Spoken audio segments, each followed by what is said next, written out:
بسم الله الرحمن الرحيم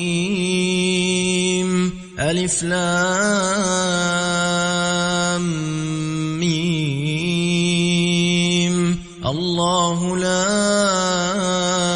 إله إلا هو الحي القيوم نزل عليك الكتاب بالحق مصدقا لما بين يديه وأنزل التوراة والإنجيل من قبل هدى للناس وأنزل الفرقان إن الذين كفروا بآيات الله لهم عذاب شديد والله عزيز ذو انتقام إن الله لا يخفى عليه شيء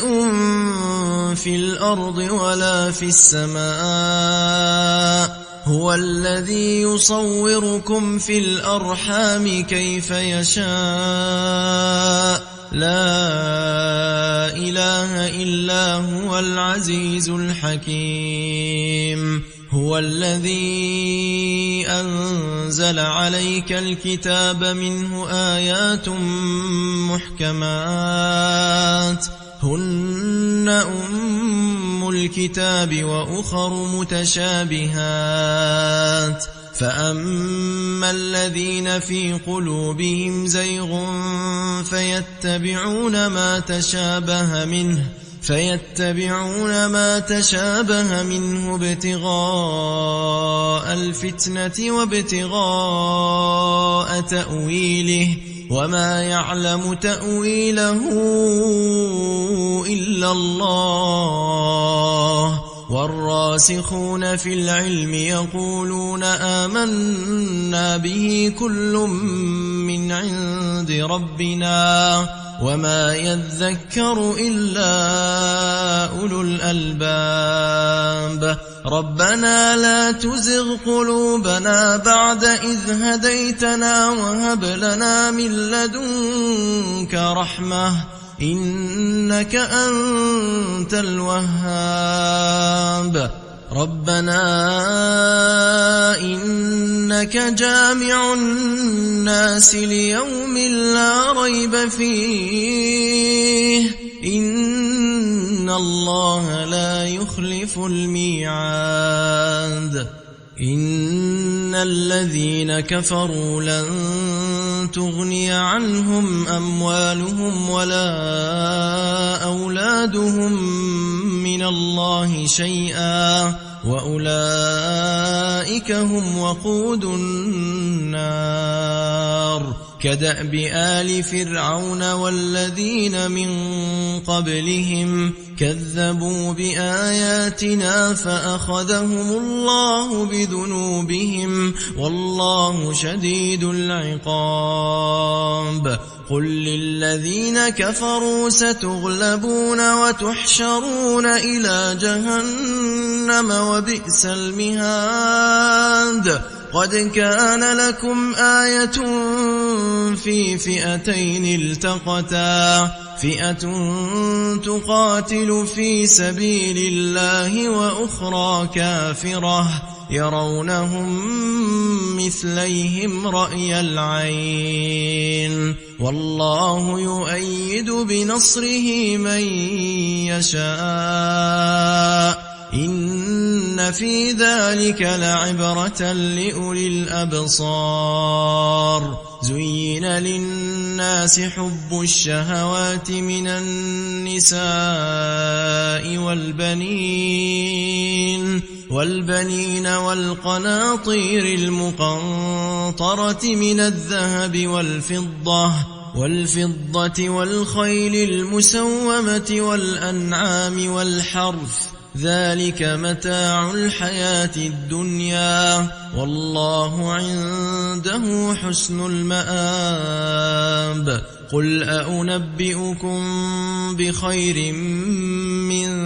ذلكم للذين اتقوا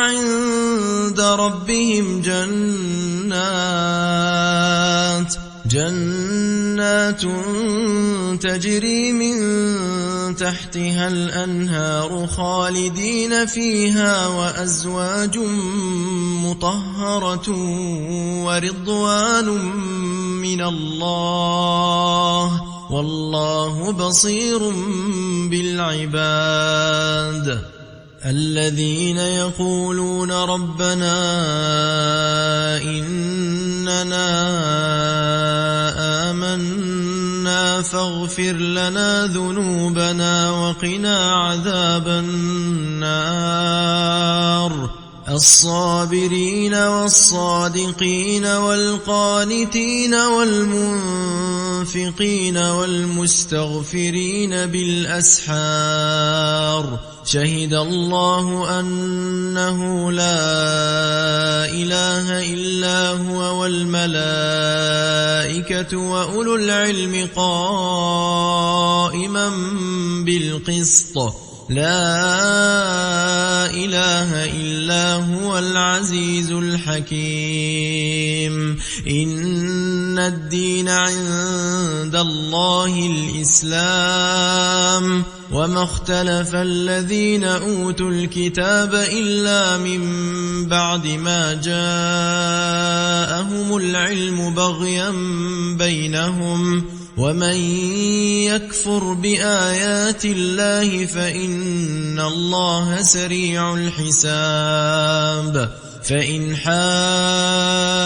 حاجوك فقل أسلمت وجهي لله ومن اتبعن وقل للذين أوتوا الكتاب والأميين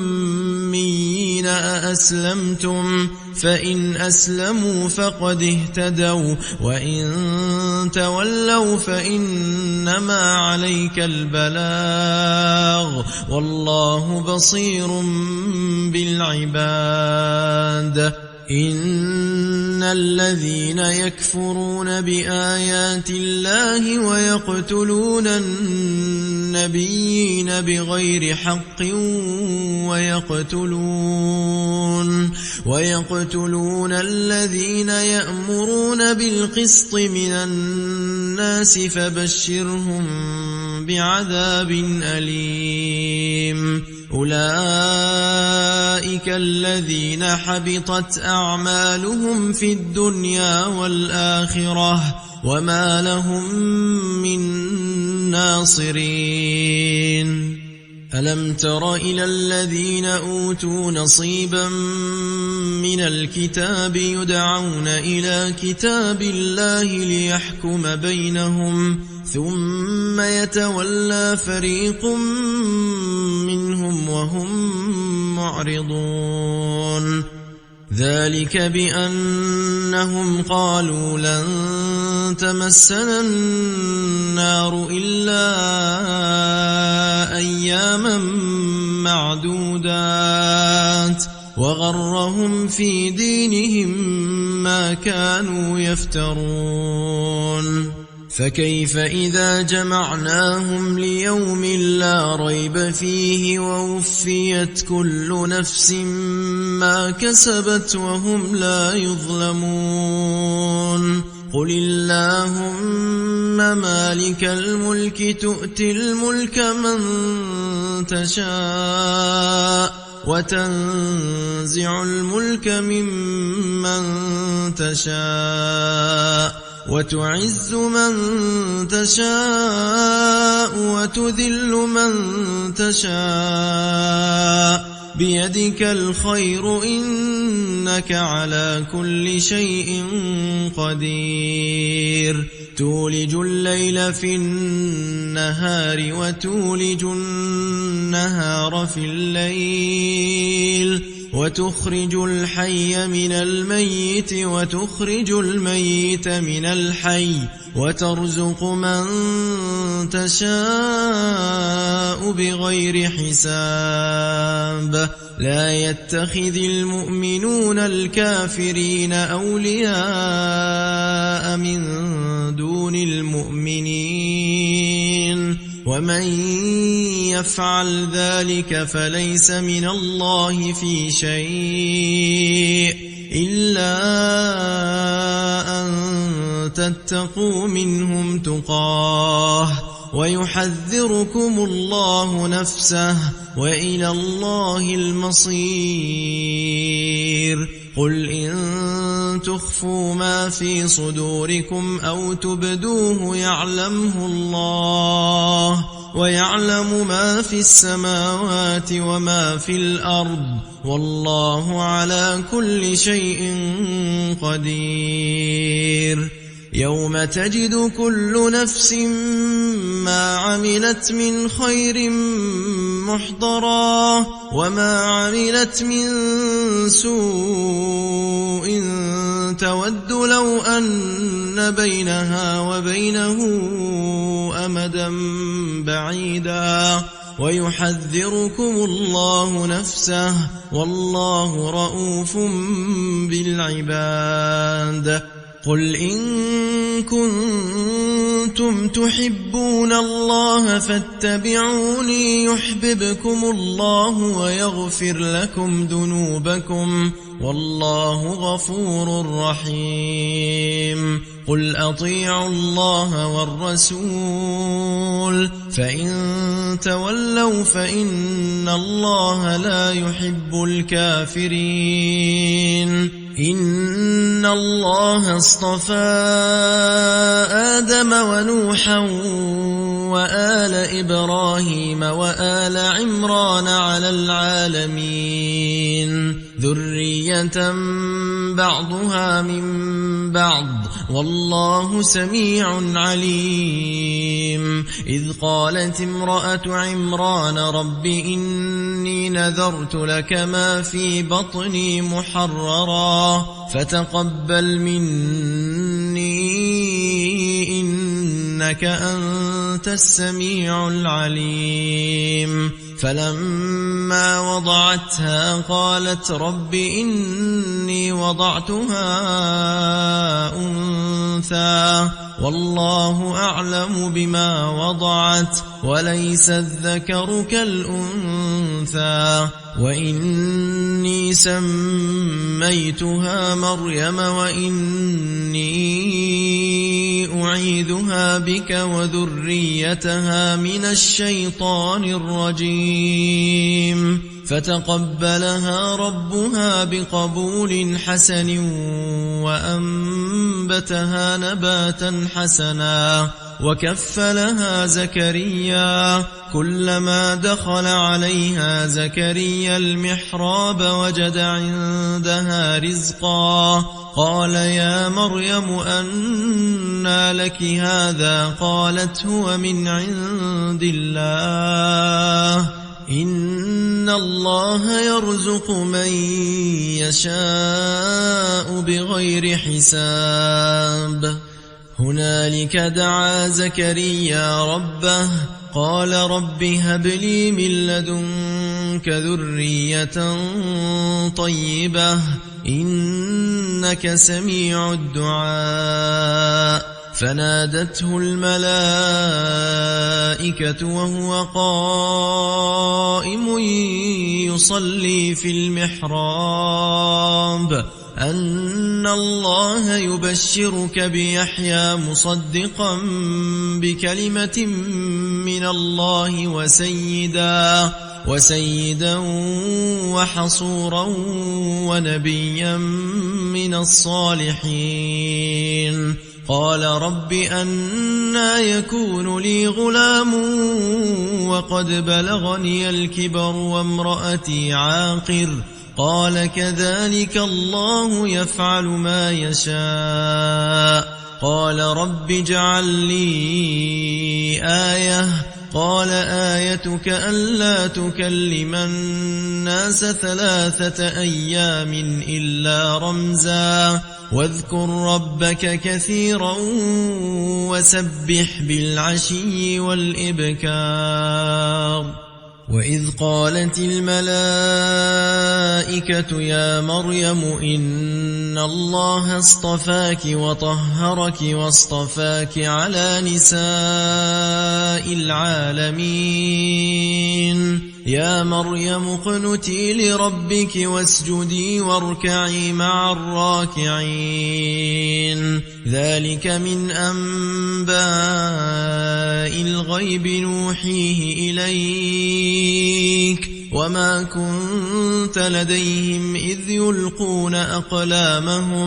إذ يلقون أقلامهم أيهم يكفل مريم وما كنت لديهم إذ يختصمون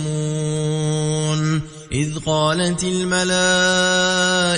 يا مريم إن الله يبشرك بكلمة منه اسمه المسيح عيسى بن مريم وجيها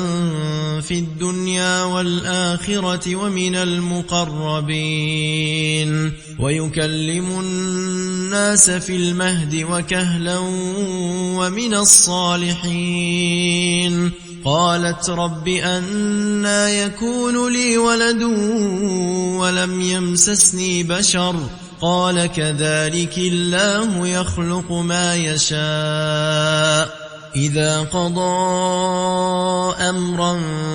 فإنما يقول له كن فيكون ويعلمه الكتاب والحكمة والتوراة والإنجيل ورسولا إلى بني إسرائيل أني قد جئتكم بآية من ربكم أني أخلق لكم من الطين كهيئة الطير فأنفخ فيه فيكون طيرا بإذن الله وأبرئ الأكمه والأبرص وأحيي الموتى بإذن الله وأنبئكم بما تأكلون وما تدخرون في بيوتكم إن في ذلك لآية لكم إن كنتم مؤمنين ومصدقا لما بين يدي من التوراة ولأحل لكم بعض الذي حرم عليكم وجئتكم بآية من ربكم فاتقوا الله وأطيعون إن الله ربي وربكم فاعبدوه هذا صراط مستقيم فلما أحس عيسى منهم الكفر قال من أنصاري إلى الله قال الحواريون نحن أنصار الله آمنا بالله واشهد بأننا مسلمون ربنا آمنا بما أنزلت واتبعنا الرسول فاكتبنا مع الشاهدين ومكروا ومكر الله والله خير الماكرين إذ قال الله يا عيسى إني متوفيك ورافعك إلي ومطهرك من الذين كفروا وجاعل الذين اتبعوك فوق الذين كفروا إلى يوم القيامة ثم إلي مرجعكم فأحكم بينكم فيما كنتم فيه تختلفون فأما الذين كفروا فأعذبهم عذابا شديدا في الدنيا والآخرة وما لهم من ناصرين وأما الذين آمنوا وعملوا الصالحات فيوفيهم أجورهم والله لا يحب الظالمين ذلك نتلوه عليك من الآيات والذكر الحكيم إن مثل عيسى عند عند الله كمثل آدم خلقه من تراب ثم قال له كن فيكون الحق من ربك فلا تكن من الممترين فمن حاجك فيه من بعد ما جاءك من العلم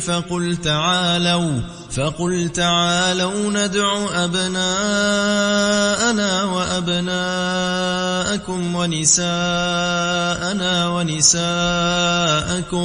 ونساءنا ونساءكم وأنفسنا وأنفسكم ثم نبتهل فنجعل لعنة الله على الكاذبين إن هذا لهو القصص الحق وما من إله إلا الله وإن الله لهو العزيز الحكيم فإن تولوا فإن الله عليم بالمفسدين قل يا أهل الكتاب تعالوا إلى كلمة سواء بيننا وبينكم ألا نعبد إلا الله ولا نشرك به شيئا ولا يتخذ بعضنا بعضا أربابا من دون الله فإن تولوا فقولوا اشهدوا بأننا مسلمون يا أهل الكتاب لم تحاجون في إبراهيم وما أنزلت التوراة والإنجيل إلا من بعده أفلا تعقلون ها أنتم هؤلاء حاججتم فيما لكم به علم فلم تحاجون فيما ليس لكم به علم والله يعلم وأنتم لا تعلمون ما كان إبراهيم يهوديا ولا نصرانيا ولكن كان حنيفا مسلما وما كان من المشركين إن أولى الناس بإبراهيم للذين اتبعوه وهذا النبي والذين آمنوا والله ولي المؤمنين ودت طائفة من أهل الكتاب لو يضلونكم وما يضلون إلا أنفسهم وما يشعرون يا أهل الكتاب لم تكفرون بآيات الله وأنتم تشهدون يا أهل الكتاب لم تلبسون الحق بالباطل وتكتمون الحق وأنتم تعلمون وقالت طائفة من أهل الكتاب آمنوا بالذي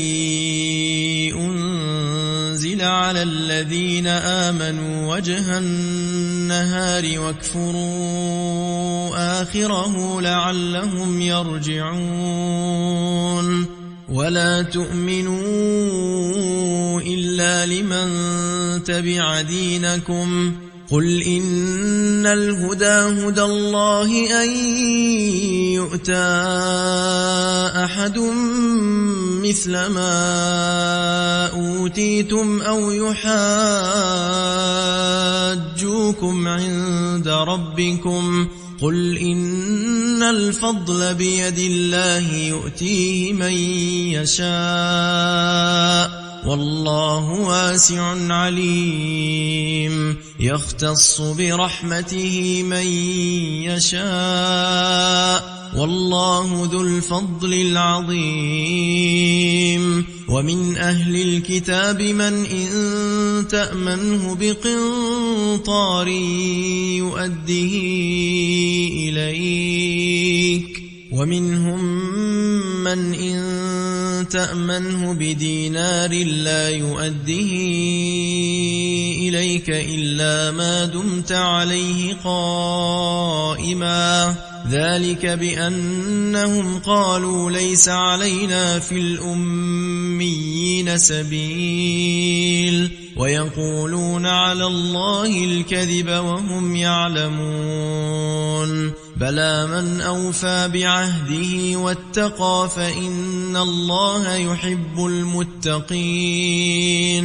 إن الذين يشترون بعهد الله وأيمانهم ثمنا قليلا أولئك لا خلاق لهم في الآخرة ولا يكلمهم الله ولا ينظر إليهم يوم القيامة ولا يزكيهم ولهم عذاب أليم وإن منهم لفريقا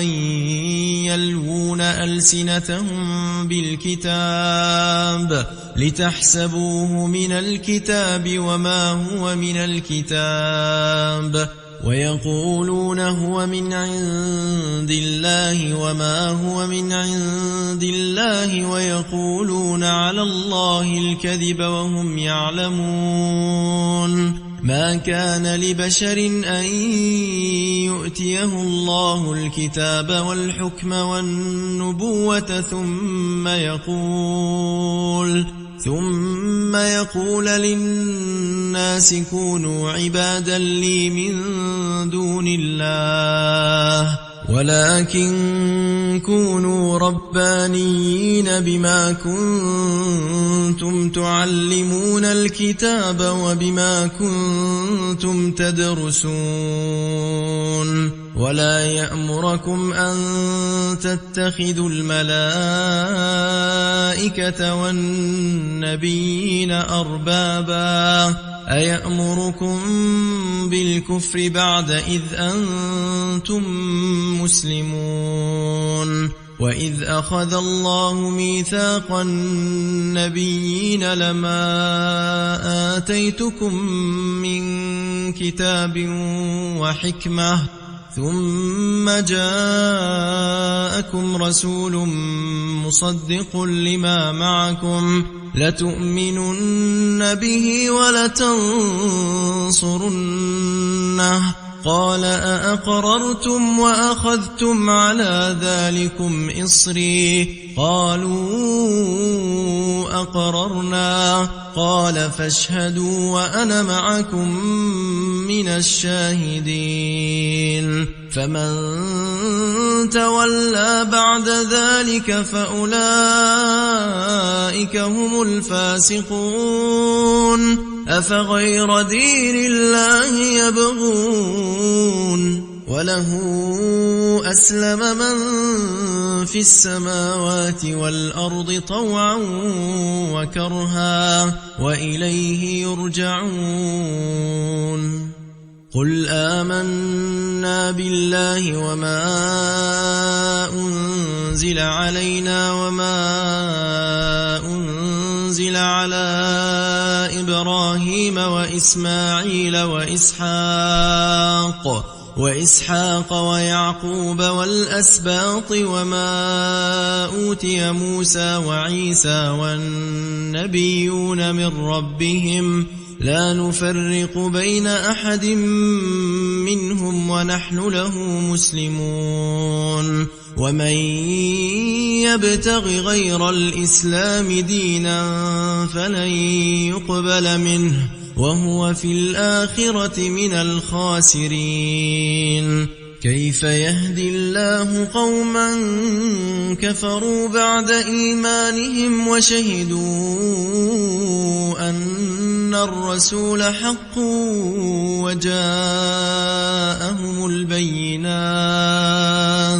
والله لا يهدي القوم الظالمين أولئك جزاؤهم أن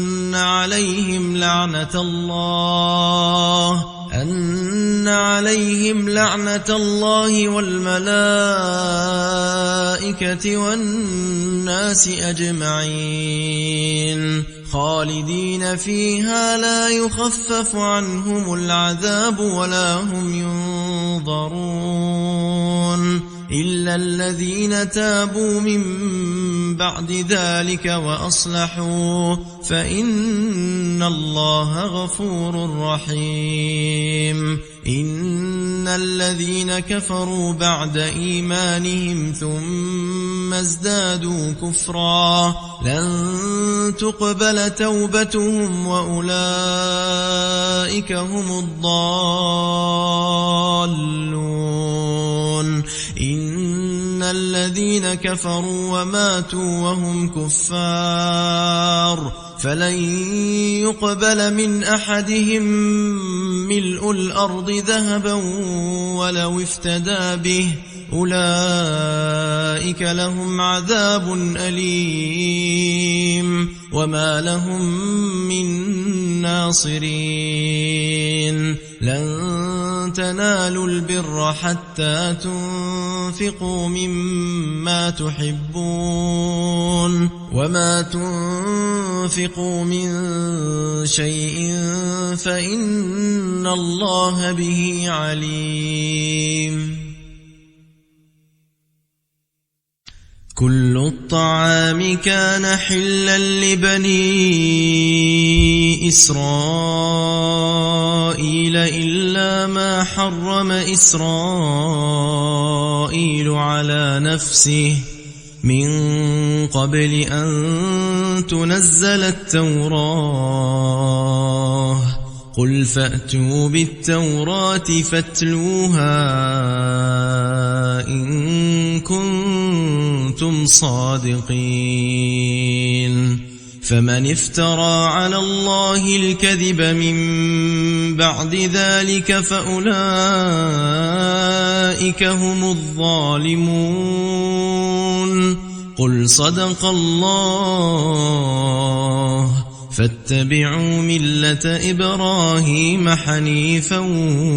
وما كان من المشركين إن أول بيت وضع للناس للذي ببكة مباركا وهدى للعالمين فيه آيات بينات مقام إبراهيم ومن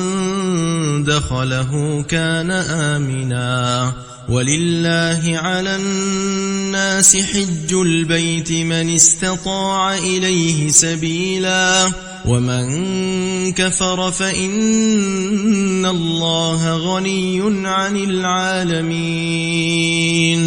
قل يا أهل الكتاب لم تكفرون بآيات الله والله شهيد على ما تعملون قل يا أهل الكتاب لم تصدون عن سبيل الله من آمن تبغونها عوجا وأنتم شهداء وما الله بغافل عما تعملون يا أيها الذين آمنوا إن تطيعوا فريقا من الذين أوتوا الكتاب يردوكم بعد إيمانكم كافرين وكيف تكفرون وأنتم تتلى عليكم آيات الله وفيكم رسوله ومن يعتصم بالله فقد هدي إلى صراط مستقيم يا أيها الذين آمنوا اتقوا الله حق تقاته ولا تموتن إلا وأنتم مسلمون واعتصموا بحبل الله جميعا